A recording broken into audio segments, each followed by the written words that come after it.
I had sworn off women. It was a vow made in the hollowed-out aftermath of a love that had felt like a city, sprawling and full of life, until the day I realized I was its only citizen.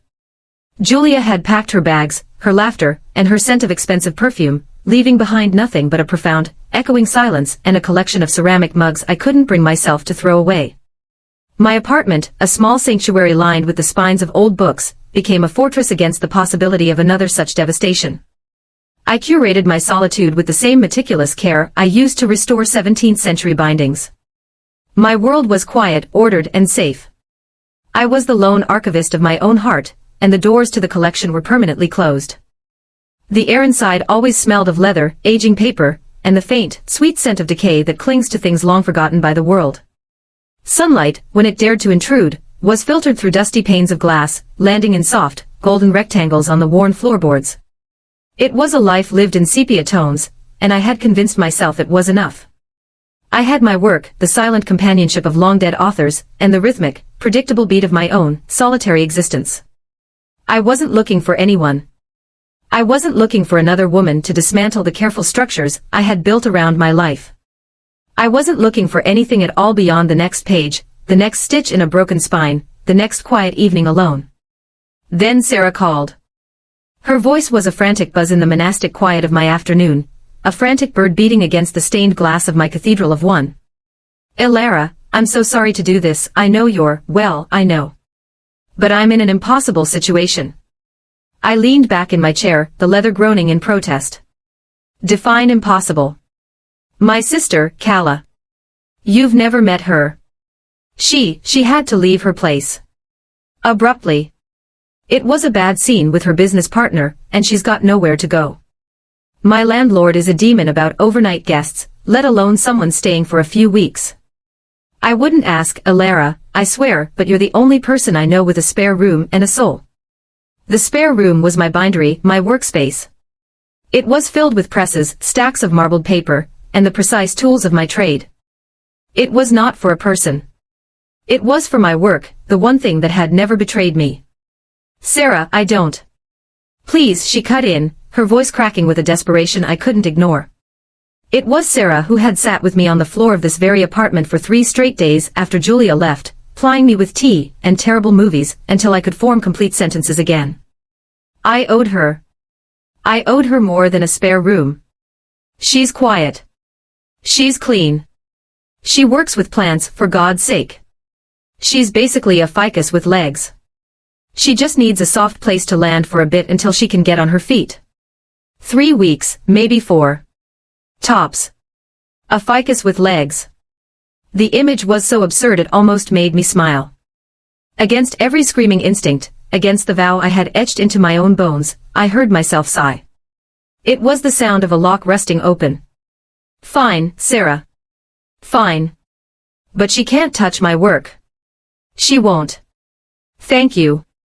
Oh God, Elara, thank you. She'll be there in an hour. The line went dead and the silence that rushed back in felt different. It was no longer peaceful. It was anticipatory. An hour.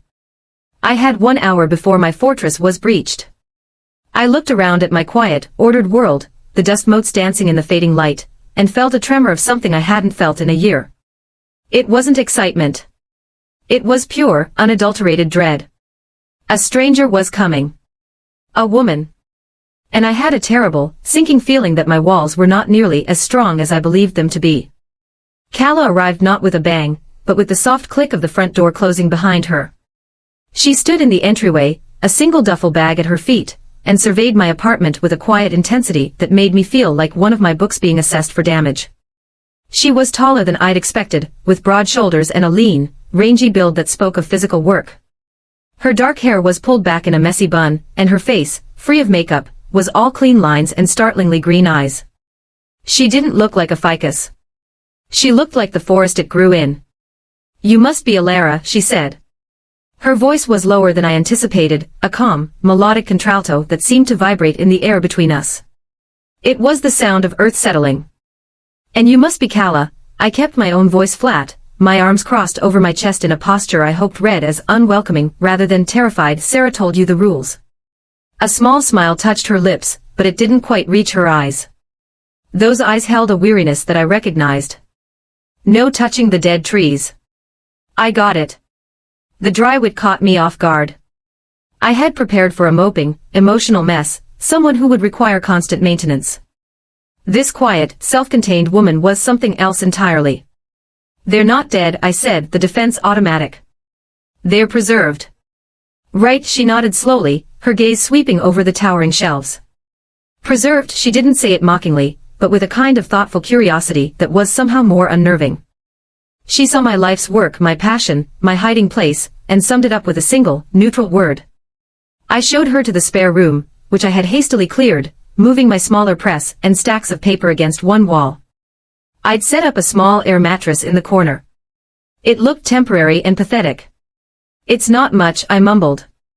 It's a roof and a locked door, she said, dropping her duffel bag onto the mattress. It's more than enough. Thank you, she looked at me then, a direct, searching gaze that I couldn't hold. I felt seen in a way that was deeply uncomfortable. It was the kind of look that bypassed politeness, and went straight for the structural integrity of your defenses. I felt a sudden, desperate need to retreat. Bathrooms there. Kitchens, a kitchen. I work from here, so I need quiet during the day, I was babbling, my words clumsy and sharp. I'll be as quiet as a mouse, she promised, that small, knowing smile returning. A ficus mouse. I didn't know what to do with her humor. It felt like a key turning in a lock I didn't want opened. I just nodded and fled to the relative safety of my living room, sinking into my worn armchair and picking up a book, pretending to read. But the words on the page were just black marks. My entire sensory awareness was focused on the room down the hall. I could hear the soft zip of her duffel bag, the quiet footsteps on the floorboards, the gentle click of the door as she closed it. My fortress had been breached, and the invader smelled faintly of rain-soaked soil and something wild and green. It was a scent that had no place among my dust and decay, and it was already starting to get under my skin. The first few days were a study in polite avoidance. We were two celestial bodies caught in a reluctant orbit, maintaining a careful distance. I would wake early, make coffee in silence and retreat to my study, the living room, before she emerged. She would leave for hours at a time, returning in the late afternoon with her cheeks flushed from the cold and her boots muddy. I tried not to notice the way she moved through my space, with a fluid grace that seemed at odds with her sturdy frame.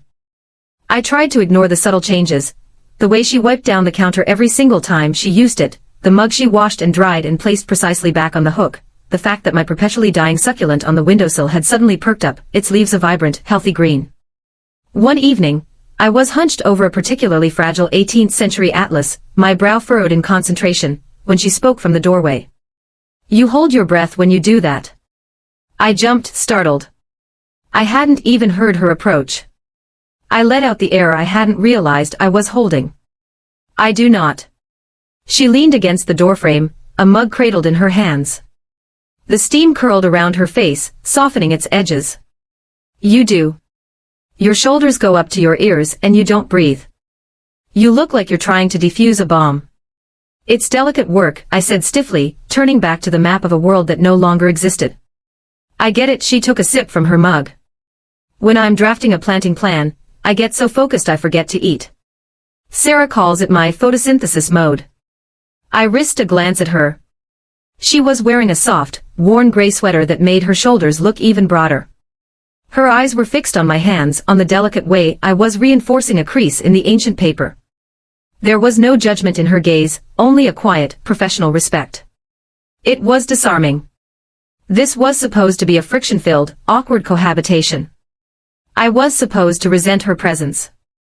But her quiet respect for my work, for my space, was making resentment difficult. It was like trying to build a fire with damp wood. The forced proximity of the small apartment meant we couldn't avoid each other forever. Our paths crossed in the narrow hallway, our elbows brushed as we reached for the same cabinet in the kitchen. Each accidental touch was like a small electric shock, a jolt to a system I had intentionally powered down. I learned the rhythm of her breathing when she slept, a slow, deep cadence that I could sometimes hear through the thin walls. I learned that she hummed, a low, tuneless sound, when she was making tea. I learned that the scent of citrus and damp earth clung to her skin even after a shower. My internal monologue, once a quiet library of literary analysis and self-pity, was now running commentary on Kala. Her hands are so capable. Did she just smile at me? Why does the air feel different when she's in the room? It was exhausting. I was observing her with the minute, obsessive attention of a scholar studying a rare manuscript, and the findings were deeply unsettling. One afternoon, I found her on her knees by the window, her back to me.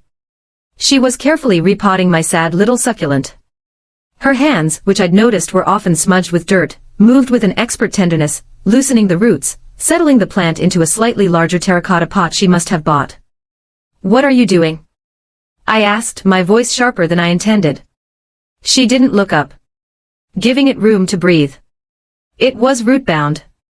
Suffocating, she gently tamped down the fresh soil around the base of the plant. Plants are honest.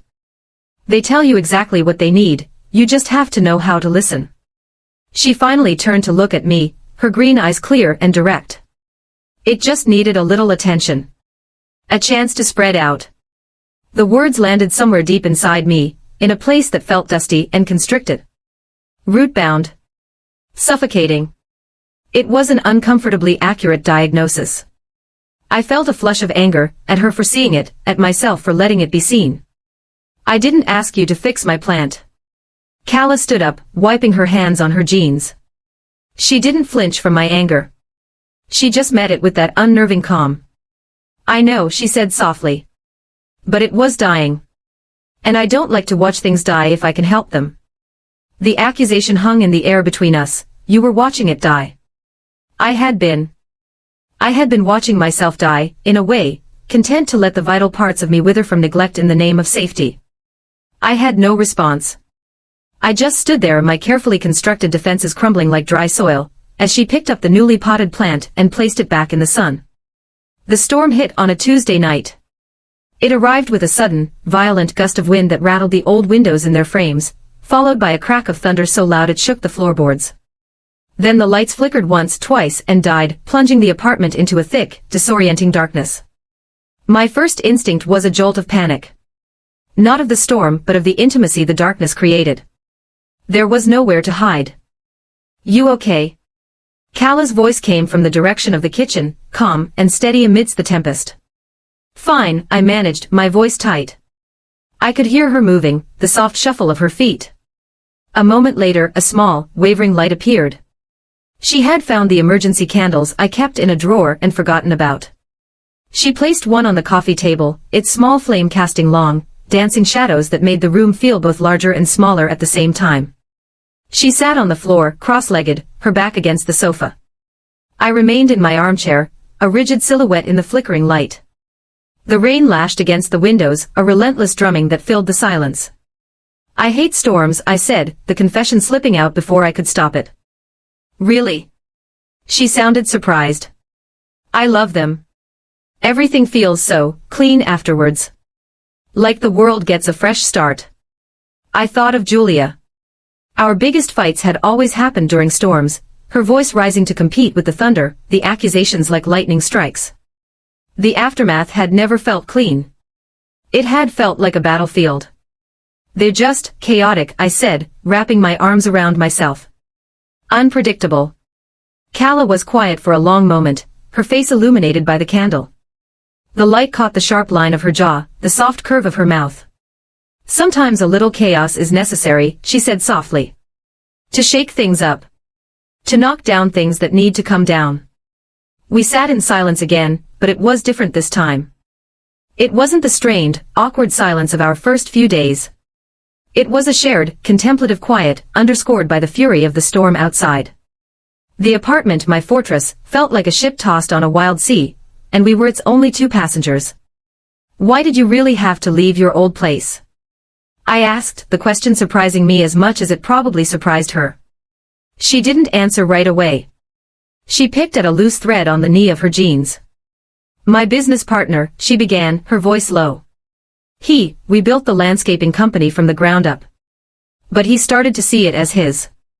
And me as his, too. Not in a romantic way. In an ownership way. Every idea I had, he'd shoot it down, then present it as his own a week later. He started controlling the finances, questioning my hours. It got to the point where I felt like I was suffocating. There was that word again. Suffocating.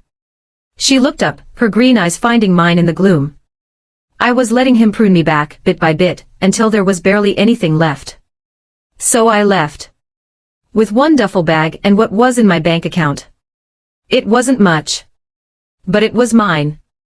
The vulnerability in her voice was a stark contrast to her usual self-possession. She was strong, yes, but she was also wounded. Just like me. I saw the exhaustion in her eyes again, the deep, soul-level weariness of someone who had fought to reclaim herself. My last relationship, I started, my own voice barely a whisper. She was an expert at pruning. I didn't even realize it was happening. She'd compliment my independence, then subtly create situations where I was dependent on her. She loved my passion for my work, then resented the time it took me away from her. By the end, I felt like I wasn't a person anymore. I was just a collection of her expectations. The words hung in the candlelit space between us, raw and exposed. It was more than I had said about Julia to anyone, even Sarah. Sharing it felt like lancing a wound. It hurt, but for the first time, it felt like it might be able to heal. Kala didn't offer platitudes or easy reassurances. She just nodded, her expression full of a deep, quiet understanding that was more comforting than any words could have been. It takes a long time to grow back, she said, her voice soft but sure. But you do. A particularly violent gust of wind slammed against the building, and I flinched, a small, involuntary movement.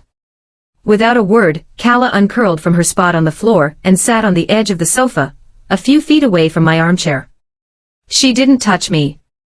She didn't move closer. But her presence was a solid, reassuring weight in the chaotic darkness. It was a silent promise, you are not alone in this storm. And for the first time in over a year, I believed it. In the aftermath of the storm, both outside and in, the atmosphere in the apartment shifted. The careful distance we had maintained was gone, replaced by a tentative, fragile trust. Kala had shared her wound, and I had shared mine. We were no longer just roommates, we were two people who recognized the same scars on each other, even if they were from different battles. I found myself seeking out her company instead of avoiding it. I'd leave the door to my study open, and she'd sometimes pause in the doorway, watching me work for a few moments before moving on. We started eating dinner together, not out of obligation, but because we both seemed to want to. Our conversations were rarely profound. We talked about her search for a new job, the ridiculous plot of a show we were both half watching, the merits of different types of coffee. But underneath the mundane chatter, a different kind of conversation was happening. It was in the way she'd pass me the salt before I asked for it, the way I'd make sure to buy the brand of tea she liked. It was a language of small, quiet gestures of care. I learned more about her in these small moments. I learned she had a dry, wicked sense of humor that emerged when she was relaxed. I learned she had an encyclopedic knowledge of plants, and could tell you the Latin name for almost any tree. I learned she had a complicated relationship with her family, who saw her landscaping career as playing in the dirt. One evening, I was trying to organize a high shelf of books, teetering precariously on a step stool. "You're going to break your neck," Kala said from behind me, her voice laced with amusement. "I've got it," I insisted, stretching my fingers toward a heavy folio that was just out of reach. "No, you don't." I felt her hands, warm and firm, on my waist, steadying me. My breath hitched. It wasn't a romantic touch, not explicitly, but it was the most intimate contact we'd had. Her proximity was overwhelming. I could feel the heat radiating from her body, smell that scent of earth and citrus on her skin. My mind went completely blank. "Here," she said, her voice a low rumble near my ear. She reached around me, her arm brushing against mine, and easily plucked the heavy book from the shelf.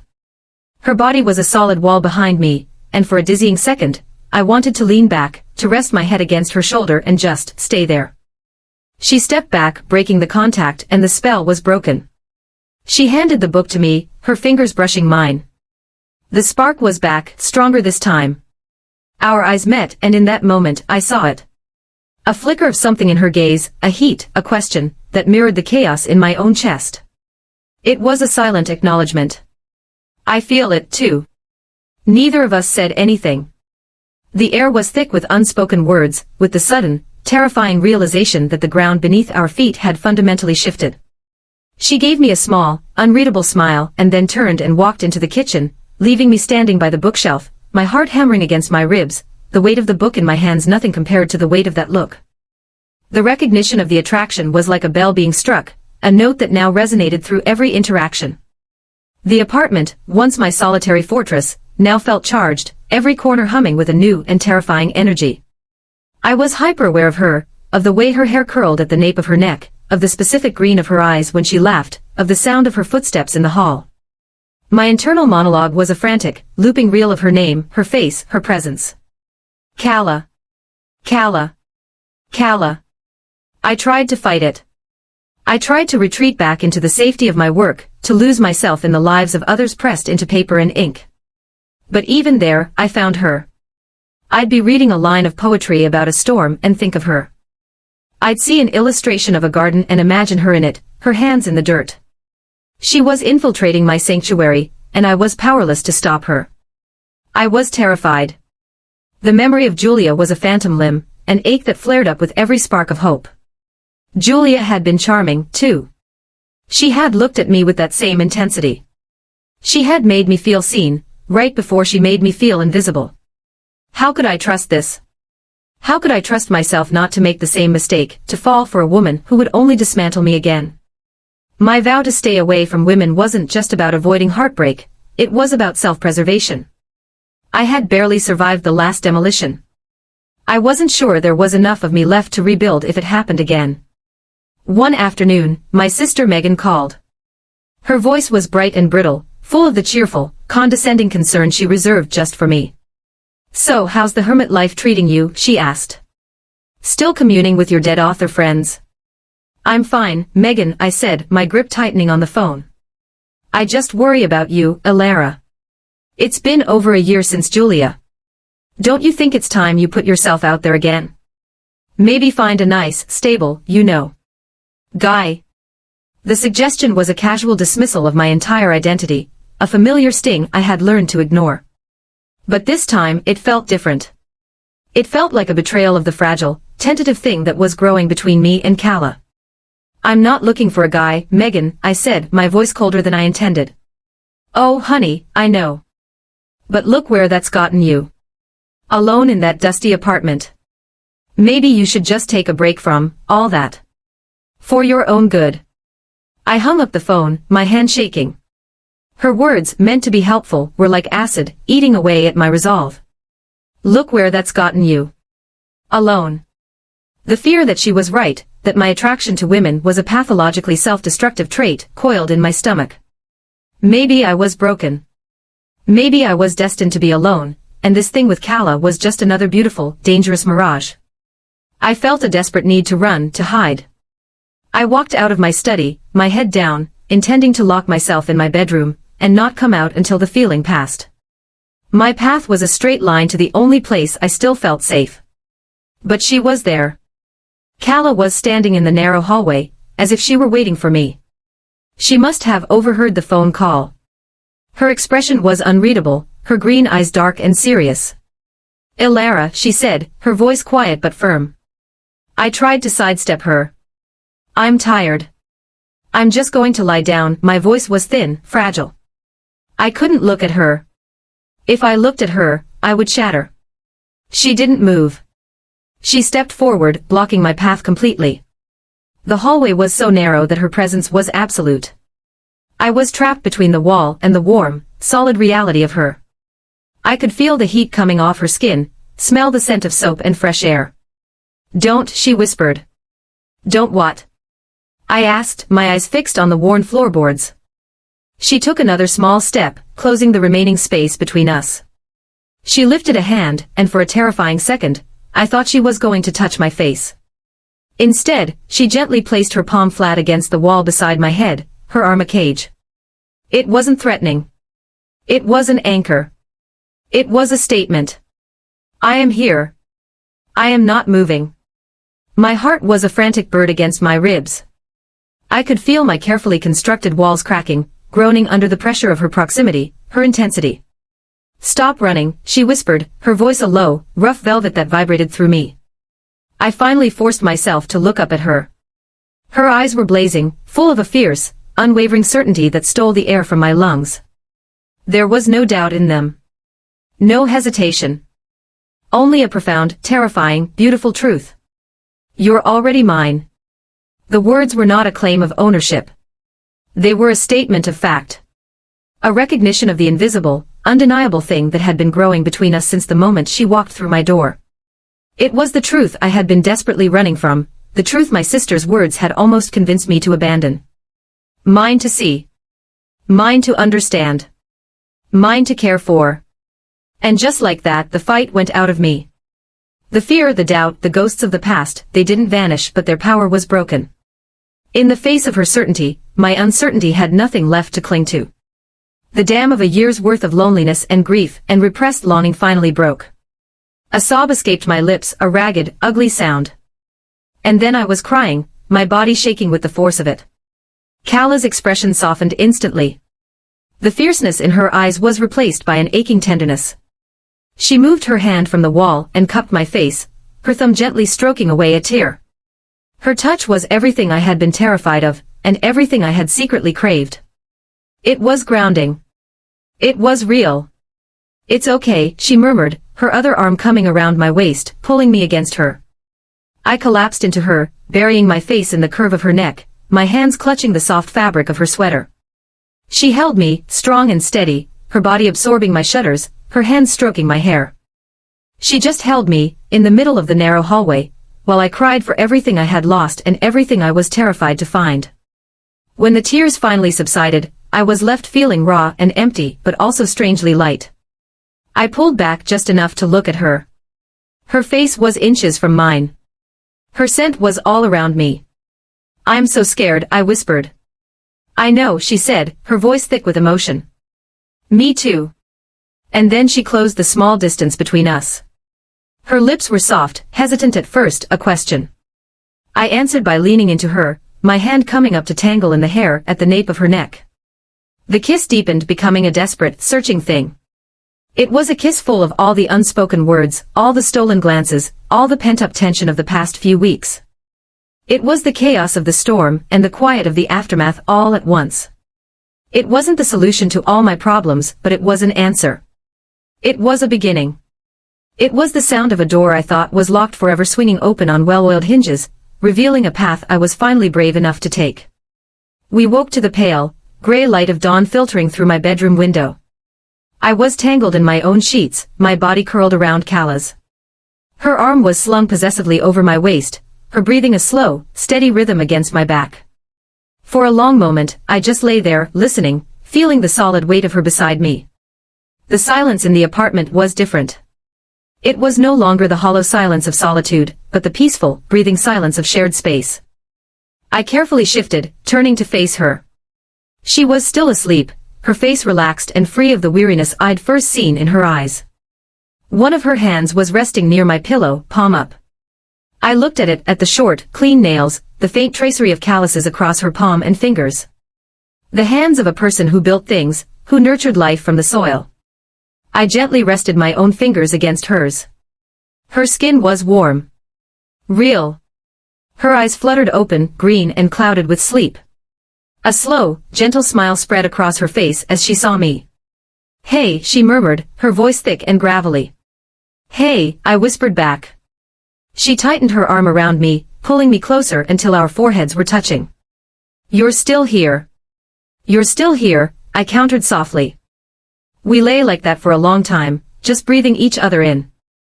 The frantic energy of the night before had settled into a profound, quiet tenderness. The confession in the hallway, the desperate kisses, the shedding of clothes and armor, it had all led to this. A quiet morning, a shared bed, a new reality. "We should talk," I said finally, the practical, anxious part of my brain coming online. "We can," she said, her thumb tracing lazy circles on my hip. "Or we can just lie here for a few more hours while I memorize the freckles on your shoulder." The offer was tempting, a siren song of blissful denial. But I couldn't. The fear was still there, a quiet hum beneath the surface of my joy. "Kala. You live here. In my spare room. I'm your landlord, sort of. And I'm a mess. And you just got out of a bad situation. This is complicated." She pulled back slightly to look at me, her expression serious. It is, she agreed. But complicated doesn't mean impossible, Alara. I see you. I think I've seen you since I first walked in here, and you looked at me like I was a typo in one of your precious books. A small laugh escaped me. I did not. You did, she said, her smile returning. But I also saw how you care for things. How you pour all of yourself into saving what's broken. I wasn't trying to fix you. I just wanted to be near you. She paused, her gaze unwavering. As for the landlord situation, I had an interview yesterday morning. A good one. For the head horticulturist position at the Botanical Gardens. I think I've got a real shot. I won't be in your spare room forever. Her words were a bomb. It was a concrete step, a plan. It wasn't just a vague promise of we'll figure it out, it was proof that she was building her own foundation, even as she was helping me rebuild mine. It eased the fear of imbalance, the worry that this was born of proximity and dependence rather than genuine connection. The Botanical Gardens? I asked, impressed. That's a big deal. I'm good at what I do, she said with a simple, confident shrug. I make things grow. She looked at me, her eyes full of meaning. Even in the most unlikely places. I leaned in and kissed her, a slow, gentle kiss that was full of gratitude and a burgeoning, terrifying hope. It felt like the first page of a new book, the paper crisp and clean, the story unwritten. A few days later, a new routine began to settle. It was a delicate dance of learning each other's rhythms, not as roommates but as something more. It was Kala bringing me a cup of tea in my study without asking. It was me leaving a book on her pillow that I thought she might like. It was the casual, easy way our hands would find each other as we watched a movie on the sofa. She got the job. The news came on a Friday afternoon, and we celebrated with cheap champagne and takeout, sitting on the floor of my living room. Her joy was a brilliant, shining thing that lit up the entire apartment. Watching her, so full of life and purpose, I felt a corresponding joy in my own chest. It was a feeling I thought had been permanently excised. The fear hadn't vanished. Sometimes, a shadow of Julia would cross my mind, and I'd feel a familiar clench of anxiety. But now, when it happened, I could turn my head and see Kala, sketching a garden plan at the kitchen table, humming her tuneless song, and the shadow would recede.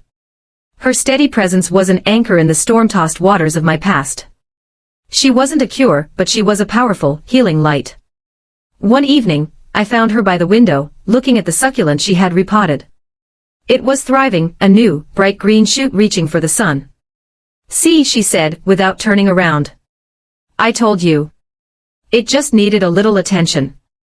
I came to stand beside her, my shoulder brushing against hers. I looked from the resilient, growing plant to the woman who had saved it. The woman who was, in her own quiet, patient way, saving me. I had built a fortress to keep the world out, but I had only succeeded in trapping myself inside. Kala hadn't broken down the walls. She had simply shown me that the door had been unlocked the whole time. All I had to do was turn the handle. All I had to do was stop running. When you've spent so long convincing yourself that love is a ruin, how do you learn to trust someone who arrives with blueprints and a trowel, ready to help you grow something new? If you want to see more stories about finding love after loss and the courage it takes to open your heart again, make sure to like this video, subscribe to the channel, and let me know your thoughts in the comments below.